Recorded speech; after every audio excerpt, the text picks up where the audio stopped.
అక్కడే ఆంధ్రాలోనే కూర్చుని ఎక్కడికి కదలకుండా ప్రతి జిల్లాకి అవసరమైతే ఒక వారం రోజుల పాటు ఒక్కొక్క జిల్లాలో తిష్టవేసి కూర్చుని అక్కడున్న కార్యకర్తలందరితో మాట్లాడి అక్కడున్న నాయకులందరితో మాట్లాడి అక్కడున్న గతంలో వైసీపీలో పదవులు అనుభవించినటువంటి వాళ్ళు ఇప్పటికి కూడా సర్పంచులుగా ఉన్నోళ్ళు, మున్సిపల్ చైర్పర్సన్స్గా ఉన్నోళ్ళు, మేయర్లుగా ఉన్నోళ్ళు, కౌన్సిలర్లుగా ఉన్నోళ్ళు, కార్పొరేటర్లుగా ఉన్నోళ్ళు, జడ్పీటీసీలుగా ఉన్నోళ్ళు, జిల్లా పరిషత్ చైర్మన్లుగా ఉన్నోళ్ళు, మండల పరిషత్ ప్రెసిడెంట్లుగా ఉన్నోళ్ళు, ఎమ్మెల్యేలుగా ఉన్నోళ్ళు, ఎమ్మెల్సీలుగా ఉన్నోళ్ళు వాళ్ళందరితో కూర్చోబెట్టుకుని మాట్లాడి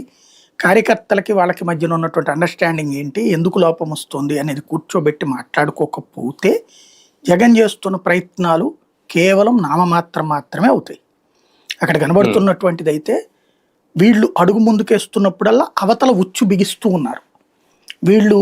కార్యకర్తలు మోటివేట్ చేసి వాస్తవంగా మొదట్లో ఉన్నటువంటి విపరీతమైన భయం కొంత తగ్గి ఈ మధ్యనే వైసీపీ సోషల్ మీడియాలో ఇదివరకు ఏంటంటే వాస్తవంగా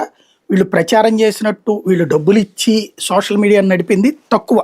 మేబీ ఉంటే ఒక 5% ఉంటుందేమో, అస్సలు ఉండదని చెప్పను నేను, అంత అమాయకత్వం లేదు. అయితే ఒక 5% 10% ఉంటుంది, కానీ 90% మంది స్వచ్ఛందంగానే ఉంటారు. ఈవెన్ భారతీయ జనతా పార్టీకి అయినా మనం చూస్తే వాళ్ళు అసలు ఏమీ డబ్బులు ఇవ్వరు, అసలు అయితే కంప్లీట్ గా